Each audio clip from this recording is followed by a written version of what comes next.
So my first question is how? How is this movie supposed to be a direct sequel to the original Texas Chainsaw Massacre? Because it's definitely not connected. In the Texas Chainsaw Massacre, the family is clearly established working with Leatherface, whereas in this, from the get-go, he's an orphan being looked after by a woman in like a mansion-sized house, which clearly isn't in the middle of nowhere. That's one of the many problems with this movie, actually. Now, a lot of people are ripping this new one and saying it's bloody awful. I can kind of get where they're coming from, but in regards to like the Texas Chainsaw Massacre franchise as a whole, it's not had very good movies overall. There are a few gems, but quite a few of them are quite rough to get through.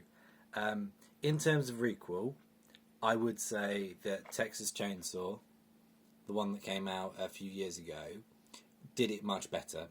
It establishes the family, it continues straight on from the first movie, so if you wanted something that connected a little bit more to the original film, this is probably the better option.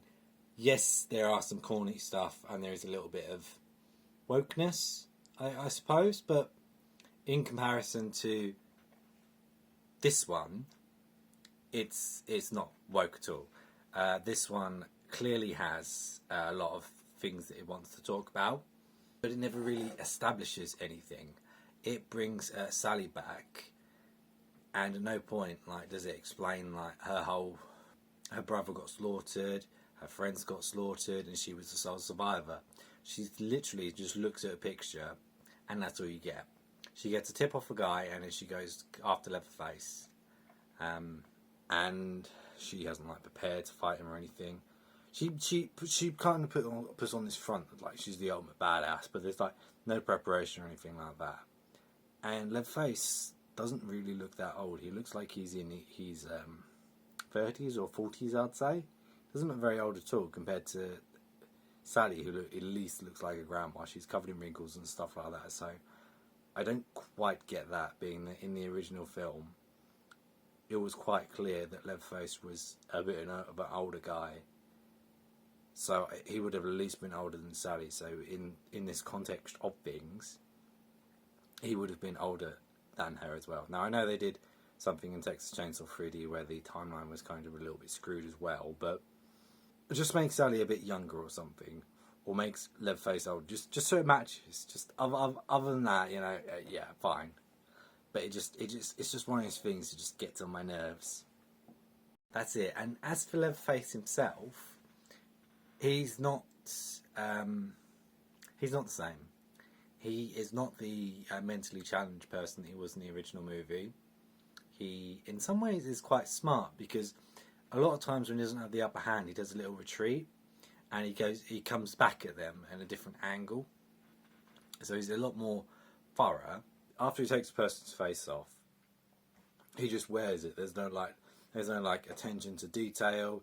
He doesn't sew it like he normally does, so it fits his face.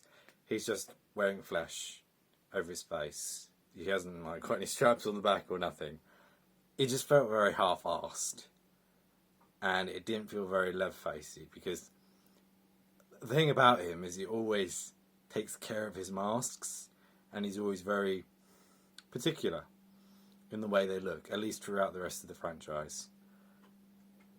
Other than that, the fact that they did something like Rob Zombie's Halloween, where he kept his chainsaw inside of a wall that he needed to destroy.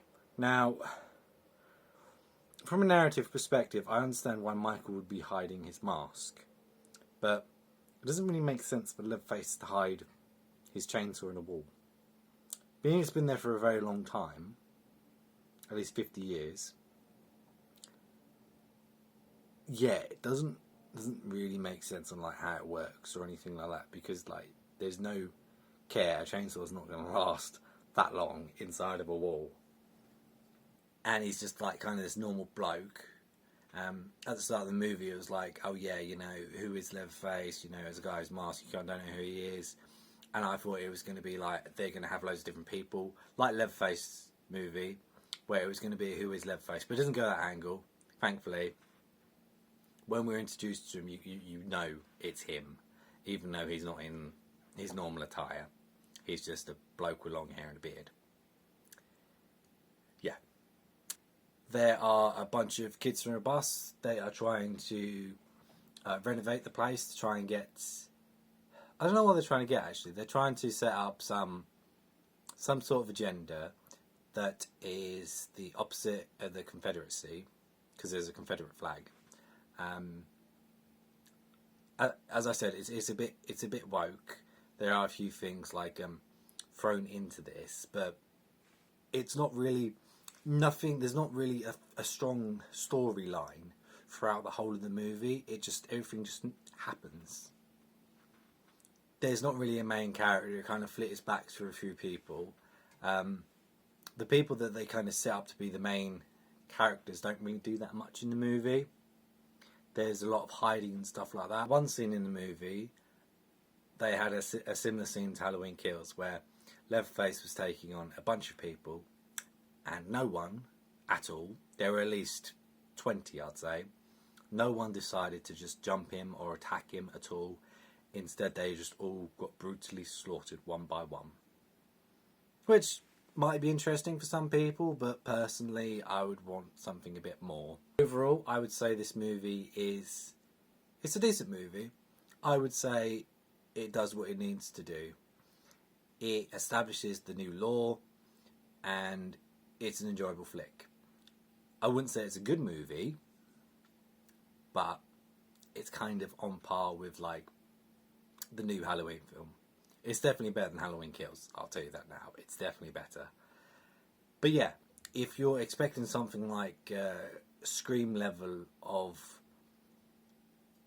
triumph in the horror genre, you're not going to quite get that. But stick it on, watch it. It's a decent watch. It'll be entertaining. Don't take it too seriously. And if you are a fan of the series overall, just remember Leatherface, the movie. Because how awful was that movie? And then compare it to this one. And I can guarantee you'll appreciate this one a lot more. That's all I have to say.